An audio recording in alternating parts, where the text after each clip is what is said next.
Bueno, pues estamos un día más en el Diario de Yago. Hoy nos presenta Miguel González Mariño. Buenas tardes, Miguel. Hola, Thiago. Bueno, pues cuéntanos un poco a qué te dedicas. Pues me dedico profesionalmente a la publicidad, al diseño gráfico y la dirección de arte y dirección creativa. He estado 35, 36 años trabajando en Salamanca consecutivamente. Ahora, desde la crisis del 2012, me puse como autónomo y llevo ya 10 años de autónomo. Y bueno, pues ahí eso es de donde hemos sacado los ingresos, pero luego he mantenido mi espíritu artístico y de cómic, No le sueltas, ¿no? lo he mantenido bien vivo. Bueno, ¿y esa afición que tienes del cómic y el dibujo, cómo te surgió? ¿Desde el principio ya...? Pues sí, porque de niño ya intuyes que con el dibujo tienes cierto poder de agradar, porque mi intención siempre ha sido agradar.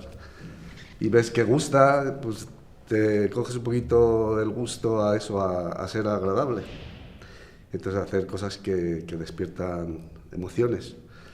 Y bueno, más o menos ahí a los 12 años me regaló mi abuelo una caja de óleos y me iba a pintar a Candelario y por ahí, hacía bodegones y No, me mira. enfrenté con el realismo y con el academicismo.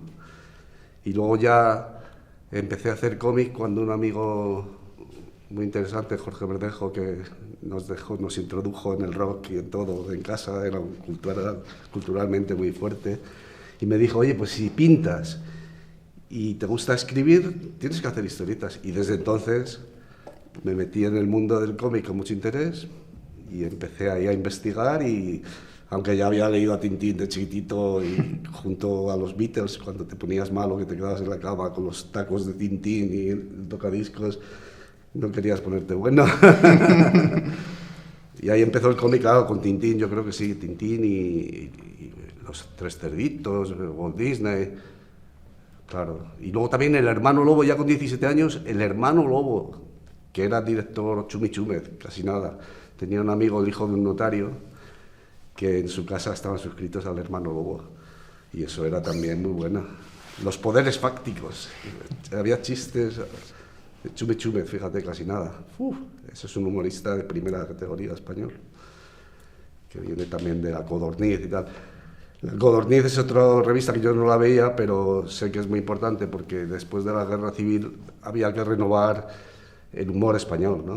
Y entonces mucha gente pues no se exilió porque no se iban de España porque eran de izquierdas todos, ¿no?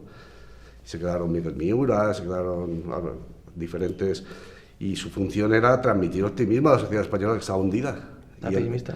el humor gráfico es fundamental por eso. Y La Codorniz fue un semanario muy importante, aparte de lo satírico, crítico y tal, que poco a poco se iba metiendo contra la dictadura y ya se despertó ahí, fíjate, con 17 años el hermano Lobo. Y ahí entre los cantautores, Serrat y todos estos, luego lo que pasó en Chile, nos politizamos. Entonces yo me politicé y cogí la vía ácrata, digamos, porque la comunista no me atrajo nunca, el marxismo y tal, pero sí me atraía el anarquismo, o sea, lo de ser libre, ¿no? Y entonces, pues cogía simpatía por ese tema. Y de ahí llegué al underground, claro, y a los hippies, a todas esas cosas. Pero todo tiene su vía política, Claro. porque todo tiene también su vía filosófica, el arte y todo. Entonces, pues éramos comprometidos y bueno, había que cambiar esto, que la dictadura se acabara ya, Claro, protestábamos. hay que ser un poquillo rebelde ya, ¿no? Pues, hombre, claro, había manifestaciones, estaban los grises, que eran la Policía Nacional, y como te vieran, había manifestaciones. Cuando la última condena de presos a muerte que hizo Franco, pues yo falté al colegio, y los curas llamaron a mi casa, porque yo estaba en Salamanca, mis padres vivían en Béjar. Que no ha venido su hijo a clase y tal, fue un escándalo. Ese curso acabé siendo expulsado del colegio por hacer pintadas, o sea, por escribir, porque tenía afición literaria, ¿no? Y escribía. Y me cogieron de la oreja al director, y dice, lo bueno que es tu hermano y tú y tal. Pues bueno, te dejaremos hacer, eso era segundo debut. Yo soy de la primera generación del sistema nuevo, del primer EGB. Las fichas, nos daban fichas en los salesianos, yo iba de los salesianos en Béjar, y nos daban unas fichas que teníamos que autoevaluarnos. O sea que ya fue un cambio, soy de la primera generación. del BUP y EGB. ¿Cuál consideras que han sido tus referentes en cuanto a animación? O sea, en algunas del estilo que se asemeja un poco a Ibáñez. Sí, el cómic sí. En La el animación cómic. es posterior, porque la animación... Bueno, el cómic más bien es... Sí, el cómic es primero porque es más sencillo, porque tienes al alcance papel y una pluma, la tiene todo el mundo, y un lápiz. Sin embargo, para hacer animación me costó mucho, porque hice animación con Super 8, porque tenía interés por el dibujo animado. Y eso me venía del Cinexin, de Disney, claro. Era una preciosidad de dibujos. Y sí que hice mis pinitos con acetatos y todo, y logré... Le compré a un señor que tenía una tienda en la Plaza Mayor, le compré el proyector, la cámara que hacía fotograma, una Brown, de esta que la dejabas ahí puesta, iba cada 10 minutos un fotograma, ¿no? O bueno, para hacer dibujos animados necesitas hacer fotograma, porque... Y me conseguí el equipo y hice dibujos animados, bastante chulas las películas. Y luego ya, eso es con respecto a la animación, pero con el cómic me moví mucho más. Con el cómic edité un fanzine, que según TVosfera soy pionero del fanzinismo en Salamanca. De hecho, en 1979 hice La actualidad cósmica, que fue el embrión del que salió Tranqui Comics. Que el Tranqui Comics ya es un trabajo de más gente. Conseguí hacer dibujar a 30 y conseguí colaboraciones de gente de Zafra, de Palencia, de Málaga, de muchos sitios. O sea, que tu pasión se contagia. Sí, era contagioso, sí. Mezclado con lo del espíritu festivo que teníamos, porque éramos un poquito hippies, en el sentido de que pues estabas todo el día en la calle, los bares, los porritos, el no sé qué, estábamos todo el día así. Y todo el día con ideas y tal, y aprobando, que yo saqué tercero de BUP. En tercero de BUP ya fallé, precisamente por eso, por no estar centrado.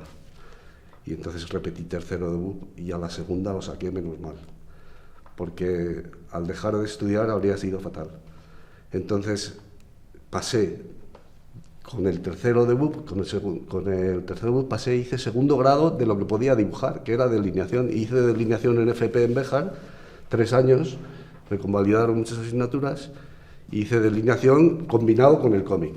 O sea, yo todo el día con la tinta china, tanto en clase como luego mis dibujos. Y dibujando mucho, y colaborando con gente, y haciendo fotocopias, que eso fue la revolución. Porque los 3 primeros números de Tranqui Comics los hice en imprenta, en offset, en una imprenta. Pero luego apareció la fotocopia, entonces ya fue la autoedición ideal. Luego ya fuisteis allá... Me venía a Salamanca con el coche de mi padre, me traía las maquetas que había hecho yo, y hice 13 números del fanzine. Y me venía con el montaje y sacaba 100 copias de cada uno. O sea, luego llegaba a Abejas, llamaba a los amigos, hay que encuadernarlo, y luego lo llevaba a grapar a la imprenta y luego a la calle a vender. El primer número fue un éxito total, no se lo creía la gente. Un fanzine de historietas en Béjar, pues sí. Fíjate. La verdad que fue una época muy divertida. Y cuéntanos, y a la hora de dibujar, ¿cómo suele ser tu rutina? O sea, ¿piensas la idea y a partir de ahí ya surge todo? ¿O cómo lo...? Eso me gustaría a mí, si fuese un buen literato. Los buenos literatos sí saben escribir guiones y eso. Yo soy más espontáneo. Me dejo llevar por el trazo, por la idea que te sugiere el dibujo, y luego los personajes, la creación de los personajes es algo más lento, tardas años, pero sí, claro, ideas tenía al principio, y yo creo que hacía mejores guiones cuando era joven que ahora, que luego cuando he sido más mayor, porque de joven era espontáneo. Yo me ponía a dibujar y a contar una historia y hasta que no la acababa no paraba. Y algún compañero, algún amigo que tengo me dice eso, es que contabas con una espontaneidad las cosas, contabas porque sabías que tenías que llegar a un fin en la historieta. Y eso, en los números primeros de Tranqui Comics están historietas muy majas. Y luego hice un curso de dibujo de historietas, que es lo único que había. Ahora hay millones de cosas para estudiar. Y ahora tengo referencias millones sobre cómic. Pero cuando era joven, solo había una cosa, era el curso CEAC de dibujo de historietas, que lo hice con notable. Y luego, bueno, me lo hice el curso y me puse mi diploma allí como director de Tranqui Comics y metía caña a todos los que venían. Eso hay que hacerlo a plumilla, bien hecho, ¿no? Así con tal. Me dicen que era bastante exigente, no tengo conciencia de eso. Lo que sí sé es que me agradecieron chavales que se quedaron huérfanos, 2 chavales, que son los mejores de Trek Comics, me agradecieron que existiera el fanzine, porque ellos supieron sacar fuera esa angustia, ¿no?, de haberse quedado sin padre y tal, y colaboraron. Ahora estamos colaborando. El libro ese Faro Rockabilly lo he hecho con uno, y el otro, el Plumas, que sale ahora, que está editado en una editorial de Cádiz, ese lo hemos hecho entre 3. Entre esos 2 que te digo, huérfanos de padre. Pero ya era un poco paternal, puede ser. Bueno, el caso es que, bueno, así tiramos para adelante. Y ahora seguimos colaborando, estrechamente. Pero sí. Bueno. ¿Y quién dirías que es Dubuffet para Miguel González? Ahí entramos en el terreno del arte. Ahí me había preparado, porque es que Dubuffet es un pintor francés que funda el arte, el Brut, el Art Brut. Y es que la historia del Art Brut tiene que ver con la historia contracultural, digamos, porque es un poco antiarte. Y entonces, como todo está conectado, te podría dar unas palabras claves que enlazan toda la corriente artística esta que empieza en el simbolismo, en el siglo XIX, sigue con el romanticismo, continúa con corrientes que son siempre revolucionarias, contra lo establecido, contra el arte establecido, digamos, ¿no? Contra lo tradicional. Los románticos quieren que se expresen más los sentimientos, más que la razón. Los simbolistas igual, quieren que las obras tengan, no técnica, sino que tengan capacidades sorpresivas, ¿no? Entonces dibujan cosas, pues Odilon Redón, por ejemplo, dibuja un cíclope y crean ambientes especiales, pero no son nada academicistas, porque el academicismo, pues, eran contra el academicismo por eso, porque era aburrido, eran demasiadas normas, ellos buscaban más libertad. Y así llegamos a muchas corrientes artísticas, pues fíjate, todas las vanguardias artísticas que suponen en el siglo XX ya. Fíjate, pues una ruptura total con el pasado. Tú imagínate, desde el fauvismo, que llega y llega Matisse y presenta a una señora con la piel verde. ¡Wow! Llega allí a la exposición de París y todos los academicistas se escandalizan. ¿Pero cómo ha hecho una señora de color verde? Y esos son los fauves, los llaman los salvajes. Pero es que luego ahí empiezan a haber explosiones de corrientes artísticas como el cubismo. ¿Cubismo? ¿Qué es esto? Pues sí. Surrealismo, futurismo... Bueno, se llama más adelante. El dadaísmo es muy importante, porque esa es la ruptura. El dadaísmo es el momento en el que es totalmente frente a la cultura. Y entonces el dadaísmo, luego vienen los surrealistas, ya inspirados en el dadaísmo. El dada es totalmente ruptural con la cultura oficial. También hay luego conexiones políticas, al final el surrealismo conecta con pensamiento de izquierdas. Y ahora estamos llegando ya a nuestra época. Pues yo soy del 61 y a mí me toca la cola hippie. En Estados Unidos hay una revolución bastante importante contra el estilo de vida americano. Hay una reacción que es el movimiento beat y luego viene el movimiento hippie que se inspira en ellos.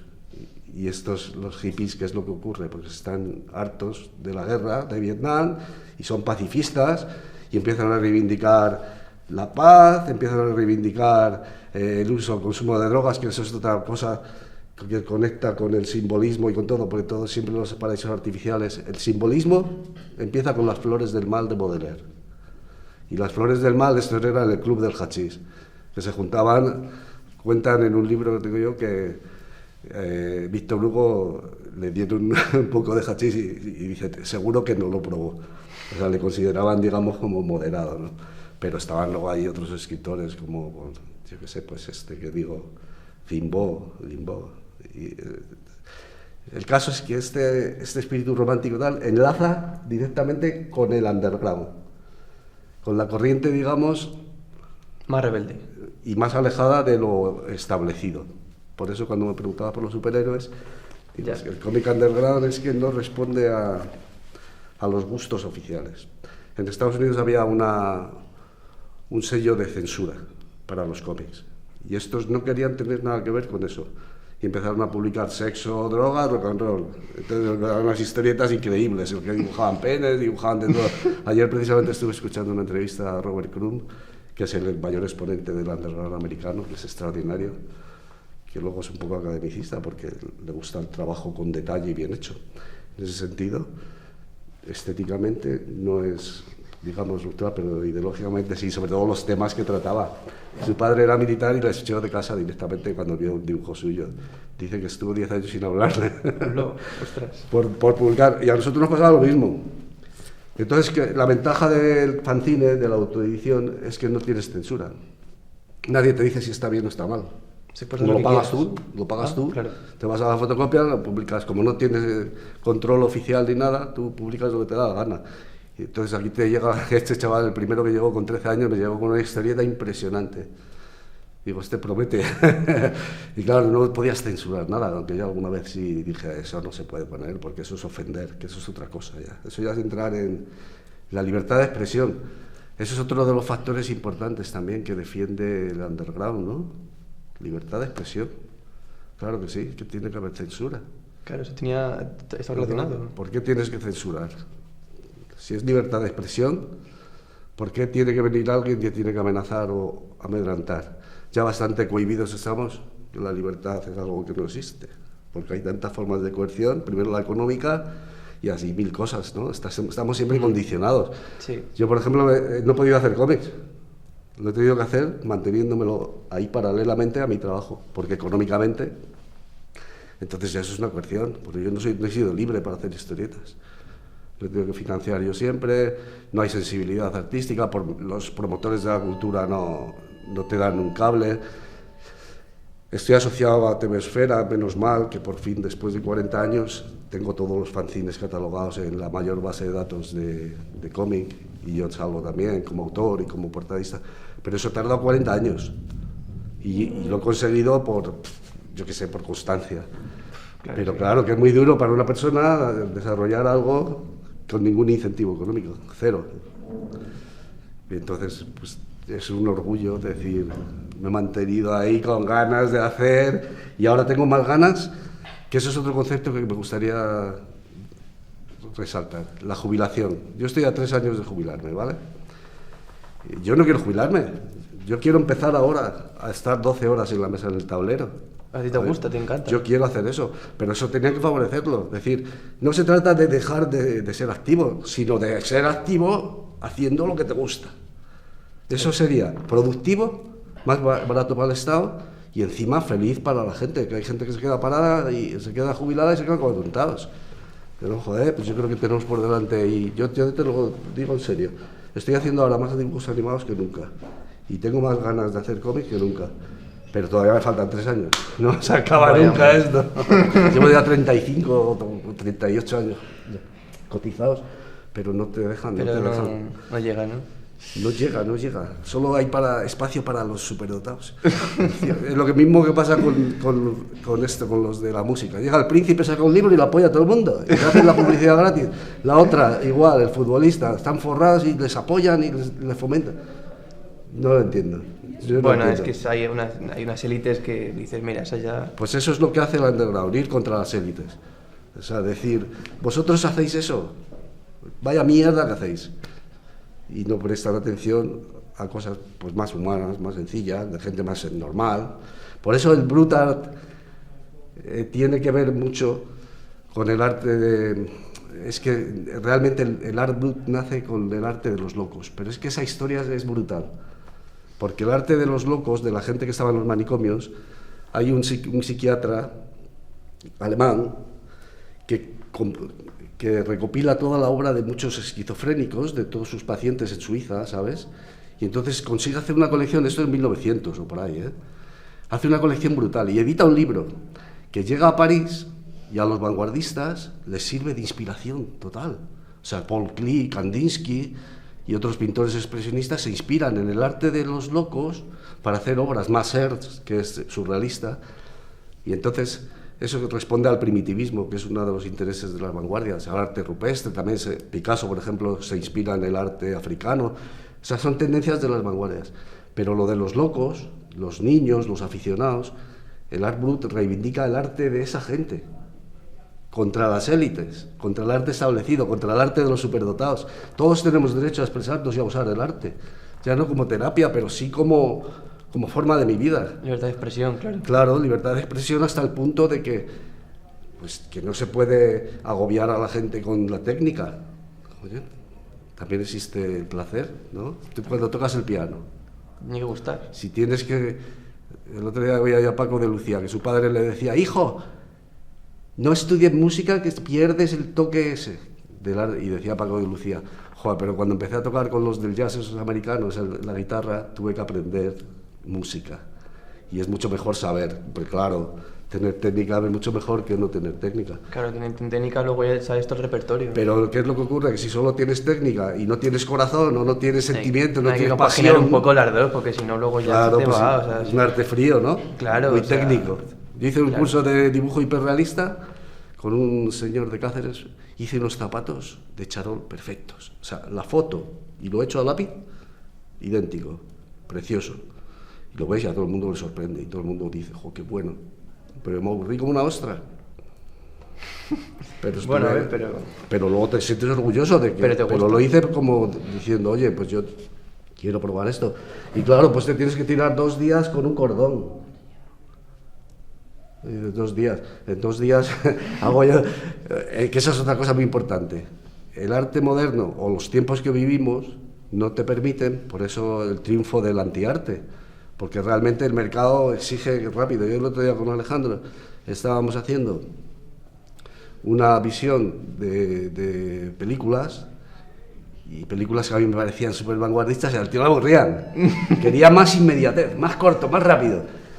Y para mí eso ya era súper rápido, que eran unas películas experimentales de animación canadiense, buenísimas, la historia de una silla, que sale un tío en el escenario y se va a sentar y la silla se mueve. La silla, le rechaza la silla hasta que no consigue la silla, que haga él de silla y se sienta la silla encima de él, no le admite, no le permite sentarse. Y así se tiran 10 minutos de película, muy bonita, la animación. Sí, pero era un corto de la película. Un corto de, sí, lo podéis ver en animación canadiense de los años 60, eso tiene un premio. Bueno, y mucho, ese director, no sé los nombres porque tengo una memoria pésima. Tengo un amigo de estos de Tranqui Comics que es un genio, tío, tiene una memoria... Y luego no hemos hablado de rock y de música, pues es otro mundo, que es otra cosa que me gusta resaltar, la conexión de las artes. Yo, por ejemplo, en ese sentido tengo un interés brutal. O sea, pero por ejemplo tu arte está conectado con otras externas, Con la como música, con la música, con el color, con la música y con la literatura. Entonces, yo hice un experimento de componer canciones para un cuento que estaba dibujando y todo se estimulaba. Hacías la canción y veías al pirata y tal. Hacías el dibujo y te inspiraba la canción. Está todo conectado. Todo conectado. Y es muy, muy estimulante, porque cantas la canción del pirata, la tocas al piano, una canción muy sencilla, porque yo soy muy malo con la música, pero bueno. Y entonces, el oír la melodía de esa te lleva a las imágenes del pirata que lleva el medallón de oro, el ratón que juega al ajedrez, al final todo va unido y haces una narración, pues ves que es todo muy experimental, ¿no? Sí, que es lo bueno del arte este así más espontáneo, porque si no, igual si solo sí, tienes normas... Tú ahí estabas buscando un poco experimentando un poco con lo que tenías. O sea, claro, y buscando estímulos y encontrarte feliz, sobre todo feliz, claro, haciendo lo que haces. Pues yo te conozco gente que ha estado estudiando piano toda la vida y tiene un piano precioso, pero lo tiene en el pueblo, no se lo ha traído a Salamanca. No lo usa. Después de haber estado toda la vida estudiando técnica, no tiene pasión por la música. Mal asunto, ¿eh? No le gustará. No, pues es una pena. Bueno, y antes nos has contado que uno de los que te inspiras es Buffet. ¿Y esto por qué te inspiras en Buffet, en tu Buffet? Hombre, precisamente por el placer de hacer, porque de Buffet se pringaba con la materia. Yo he pintado mucho, he hecho expresionismo abstracto, y cuando trabajo con tintas y con pasteles y con todo mezclo, y me gusta sentir la materia, ¿no? O sea, me gusta manchar papeles, salpicar, ir a lavar los pinceles. Cuando pintaba con 12 años, me tiraba horas lavando los pinceles, después de pintar los bodegones y eso, que a veces acababan en un fondo gris. Por eso llegué al expresionismo abstracto, porque te estás enfrentando con el realismo, con las ciruelas, con la manzana, con tal, y venga a darle para que se parezca, ¿no? Y llega momentos que coges la espátula, te vas, aceleras, al final se te deshace el cuadro y acabas empastando todo y queda una masa gris. Entonces cogí el gusto por la materia, ¿no? Y luego con la materia pues llegué a técnicas expresionistas como el decollage y otras técnicas pictóricas de expresionismo abstracto americano, como Jackson Pollock, el dripping, el goteo, o sea, todas las técnicas esas. Y tengo cuadros con 17 años, sí, de expresionismo abstracto. Ahora en un escaparate en Béjar tengo puestos allí algunos cuadros de esos, mezclado con esto. Tengo que hacer una exposición ya, porque es mi ideal ahora, hacer una retrospectiva, pero situando todas las imágenes en una línea de tiempo, para que se vea pues que el chaval de 17 años... Ha ido evolucionando un poco, ¿no? No, yo no veo igual. Eso es lo que me sorprende, que ves un dibujo del 1987 y ves uno del 2023 que suena... Y dices, si es que es lo mismo, es verdad, ¿eh? Lo ves homogéneo. Del cuento ese Faro Rockabilly, este cuento... ¿Está relacionado con eso? Está relacionado con que veo dibujos de ese cuento, y veo dibujos de cuando tenía 22, 25 años, 26, y se ve que es el mismo dibujante.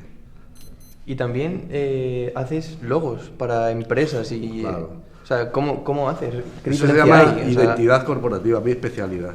Pero ¿qué diferencia hay entre un logo, por ejemplo, no sé, dibujar o...? El diseño gráfico es de lo que he vivido. El diseño gráfico, yo trabajé con los mejores de la primera promoción de Bellas Artes. Entré en una agencia de publicidad cuando se fundó la Facultad de Bellas Artes. Yo entré ya como dibujante, que ya tenía experiencia maquetando el fanzine, y gané y me cogieron a mí antes que a los de Bellas Artes, porque el chaval que estaba vio que tenía soltura, gracias al fanzine. Entonces entré en la agencia de M&R y estuve 1 año y medio. Y luego ya pasé a Ideashop, que es otra agencia de publicidad de las decanas, y estuve ya 25 años ahí de director de arte. Pero empecé como diseñador gráfico, como dibujante publicitario, mi primera nómina, con lo cual me sentía orgullosísimo de ser dibujante, que es lo que yo quería. Y ahí los logotipos eran una parte fundamental, pero luego estaba la creación de anuncios, que se hacían con tijera y con cámara fotográfica. Cuando tú tenías que hacer el titular, lo rotulabas con letra set, fotografiabas y lo ampliabas al tamaño, y montabas los anuncios a tijera y pegamento. ¿Pones a mano todo? Sí, me acuerdo cuando llegó la primera impresora, fue alucinante.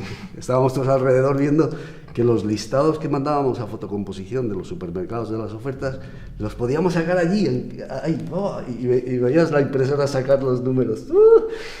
Y una vez, antes de esto, encargábamos a fotocomposición. Y recuerdo una anécdota muy interesante de un gran dibujante. Porque yo en la agencia siempre había dibujantes contratados, y yo por eso siempre me mantenía en el diseño gráfico, no en la ilustración, porque siempre había un dibujante buenísimo. Bueno, pues uno de estos dibujantes extraordinarios tuvo que montar un anuncio, y como nos daban los textos de corrido, un descuento del 45% de una tienda lo dejó puesto en el anuncio del supermercado. Salió el anuncio con un... estaba petado. A las 8 de la mañana en Badajoz había coches de gitanos con los maleteros llenos de botellas de whisky. Compraron todo por ese precio, porque era un contrato. Bueno, un escándalo, un escándalo. En publicidad luego se pasaba mucho estrés, porque hacíamos hojas de ofertas y tal, y mucho trabajo nervioso y eso. Han sido muchos años de publicidad, muchos. Uf. ¿Y este año, para 2023, tienes nuevos proyectos, tienes nuevas cosas que hacer? Sí, mira, este año hemos hecho una conexión con el fanzine de hace 40 años. Lo hemos llamado el resucitado, porque hemos resucitado el fanzine. Y esta edición conecta el número 13 con el número 12, que se dejó de editar hace 40 años. Y ahora vamos a volver a intentar sacar el fanzine. Y hay ganas de hacer... Y tenemos ese libro, Plumas, lo tenemos ya para que llega ahora ya de la imprenta. Tenemos 100 ejemplares, una tirada muy chiquitita, pero bueno, es ya con ISBN, con número tal, igual que Faro Rockabilly, que también lo editamos en Babidibú, en Sevilla, el cuento ese de Faro Rockabilly, que es muy bonito. Ese cuento es una colaboración con Javi Metal, que es un dibujante de Tranqui Comics. Yo tenía hecha la historieta, dibujada en viñetas, pero no me acababa de convencer la historia. Un pulpo que se enfadaba porque iban unos músicos a ensayar al Faro y el pulpo se enfadaba. Entonces le dije a Metal, oye Metal, necesito acabar este cuento. y me mandó ya la versión y quedó muy bonita. La sinopsis es que prohíben el rock and roll en el reino que sea y el abuelo de este chaval esconde partituras, cintas, cassettes, instrumentos musicales en una isla y ese es Faro Rockabilly. Y si no te hubieras dedicado a esto del cómic o de animación y tal, ¿qué te hubiera gustado ser? ¿Qué hubieras sido? Joder, la verdad que soy demasiado centrado en la plástica y en la gráfica. Soy un grafista, ¿no? Soy un nato. Y me siento muy bien ahí. Pero me gusta la música. Músico. Pianista. Joder. ¿Pianista? Totalmente. Me encantaría. Tanto técnica como de pasión. Me encanta. ¿no? De música, piano. Más Piano. jazz, Me gusta el piano porque te permite componer canciones. Y tiene un poderío y una amplitud de escalas y de todo, que es un instrumento brutal. Aparte de que luego ya con la informática pones una base, un ritmo, no sé qué, componer canciones.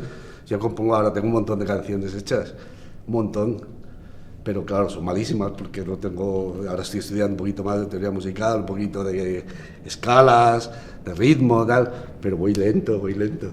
Que por cierto, eso es otra cosa que me gustaría destacar. El espíritu de aprendiz siempre. O sea, yo no quiero ser profesional ya a esta edad. Bueno, pero eso ya, quiero ser eso aprendiz. Ya es por hobby. Hasta los 90 años. Hay un pintor chino, japonés, que tenía 90 años y dice, ahora es cuando estoy aprendiendo. Así me gustaría ser a mí. Estar con 90 años en el espíritu de aprender. Siempre me ha gustado aprender, porque hice cursos de CEAC, de pintura al óleo, de no sé qué. Siempre estaba con los correos, los paquetes, para arriba, para abajo, siempre estaba así. Ahora tengo de doméstica 60 cursos abiertos de doméstica, de creatividad, que hay pues una maravilla. Y entonces aprender Photoshop, aprender animación, hay tanto que aprender, que el afán ese de aprender es lo que te mantiene con ganas de, vamos, aprender. Es que no sabes nunca nada. Claro, nunca dejas de aprender, claro. Nada, nunca sabes nada. Luego encima, si tienes mala memoria, como yo, menos. Pues hay gente que se le queda todo, pero sí, los nombres... Ahora me pides a mí, te digo, escritores y tal, se me quedan solo el 10%, pero hay gente que se queda con el 90%. Envidia. Tiene buena memoria esa gente. Hay mucha gente con buena memoria, yo no. Pero bueno. Bueno, pues nos ha encantado la entrevista y hasta otro día. Encantado. Yo también de estar con vosotros. Fenomenal.